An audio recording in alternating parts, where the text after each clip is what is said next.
ഇന്ന് ഞാൻ രാവിലെ തന്നെ കുളിച്ച് സുന്ദരിക്കുട്ടിയായിട്ട് നിൽക്കുകയാണ്. എന്തിനാണെന്നല്ലേ, നമ്മുടെ വള കാപ്പിങ് അടുത്തു.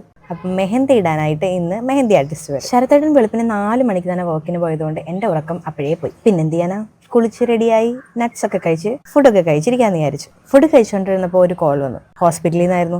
ഇന്ന് സ്കാനിങ്ങിന് വരുന്നില്ലേ എന്ന്. അപ്പോഴാണ് എനിക്ക് പറ്റിയ അബദ്ധം ഞാൻ തിരിച്ചറിയുന്നത്. എൻ്റെ സ്കാനിങ് നാളെയല്ല ഇന്നാണെന്ന്. ഡേറ്റ് ചെറുതായിട്ടത് മാറിപ്പോയി. അപ്പോൾ തന്നെ ഞാൻ അച്ഛനെ വിളിച്ചു. അച്ഛനും അമ്മയും കൂടെ വന്ന് തന്നെ ഹോസ്പിറ്റലിൽ കൊണ്ടുപോയി. സ്കാനിങ് ഒക്കെ കഴിഞ്ഞ് ഡോക്ടറെ കാണുന്നതിന് മുമ്പായിട്ട് ഇതാ ഒരാൾ എറണാകുളത്ത് നിന്ന് വർക്കും കഴിഞ്ഞ് പറന്ന് വന്നിരിക്കുന്നു. വിഷമിച്ചിരുന്ന എൻ്റെ മനസ്സിൽ ലഡ്ഡു പൊട്ടി. ഇതാ ഈ കുഞ്ഞു പിള്ളേരെ പോലെ ഹൈ തരുന്നതാണ് എൻ്റെ അമ്മ. പറഞ്ഞു വന്നത് മനസ്സിൽ ലഡ്ഡു പൊട്ടാൻ കാരണം എന്താണെന്നറിയോ, ഞാൻ ശരത്തേട്ടൻ ഇല്ലാതെ ഇതുവരെ സ്കാനിങ്ങിനോ ഡോക്ടറെ അടുത്തോ പോയിട്ടില്ല.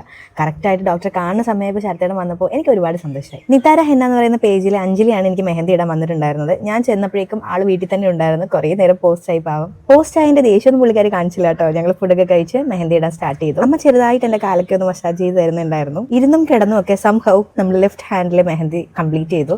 റൈറ്റ് ഹാൻഡിലേക്ക് കടന്നിരിക്കുകയാണ്. അഞ്ജലി നല്ല ഫാസ്റ്റ് ആയിട്ട് മെഹന്തി ഇടുന്നുണ്ടായിരുന്നു. അതുകൊണ്ട് തന്നെ എനിക്ക് ഒരുപാട് നേരം അങ്ങനെ ബുദ്ധിമുട്ടേണ്ടി വന്നില്ല. മെഹന്തി ഇടുന്നതിൻ്റെ ഇടയിൽ നമ്മുടെ കുഞ്ഞാവ നല്ല ചവിട്ടായിരുന്നു. പുറത്ത് വന്ന് ചവിട്ടാനുള്ള പ്രാക്ടീസ് അടക്കാൻ തോന്നുന്നു അകത്ത്. ഇരുന്ന് മെഹന്തി ഇട്ട് അവസാനം കിടന്ന് മെഹന്തി ഇടാൻ തുടങ്ങി. ലാസ്റ്റ് ഞാൻ അങ്ങ് ഉറങ്ങിപ്പോയി. അങ്ങനെ നമ്മൾ സക്സസ്ഫുള്ളി 2 കൈയും കംപ്ലീറ്റ് ചെയ്തു. പിന്നെ നമ്മുടെ നിതാര ഹെന്ന എന്ന് പറയുന്ന പേജിലിടാൻ അഞ്ജലി കുറെ ഫോട്ടോസ് ഒക്കെ എടുത്തു. 4:30-5 മണിയായി അറിയാൻ എനിക്ക് സമയമൊന്നും നോക്കണ്ട. എന്തുകൊണ്ടാണെന്നറിയോ, എന്നും ഏകദേശം ആ സമയമാകുമ്പോൾ വിശക്കാനും തുടങ്ങും, വാവയുടെ ചവിട്ടും കിട്ടും. അങ്ങനെ വിശപ്പിന്റെ വിളി വന്നപ്പോൾ ഞങ്ങൾ ഫുഡൊക്കെ കഴിച്ച് വെള്ളമൊക്കെ കുടിച്ചിട്ട് കാലിൽ മെഹന്തി ഇടാൻ തുടങ്ങി.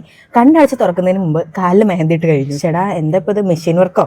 അങ്ങനെ മെഹന്തി വർക്കൊക്കെ കഴിഞ്ഞ് അഞ്ജലി ടാറ്റയൊക്കെ പറഞ്ഞ് പോയി. നല്ല വർക്കായിരുന്നു, നല്ല പെർഫെക്ഷൻ ഉണ്ടായിരുന്നു ആൻഡ് സ്പീഡപ്പ് ആയിട്ടുള്ള വർക്കായിരുന്നു. ആസ് എ പ്രഗ്നന്റ് വുമൺ എനിക്ക് ഒരുപാട് അങ്ങനെ ഇരുന്ന് ബുദ്ധിമുട്ടേണ്ടി ഒന്നും വന്നില്ല. നിതാര ഹെന്ന എന്ന് പറയുന്നത് കേട്ടോ അഞ്ജലിയുടെ പേജ്. ജസ്റ്റ് ഒന്ന് കയറി നോക്കിയോ, നിങ്ങൾക്കും ആവശ്യം വരുമല്ലോ. അങ്ങനെ നമ്മുടെ വളകാപ്പിന്റെ മെഹന്തി ഇടൽ കഴിഞ്ഞു.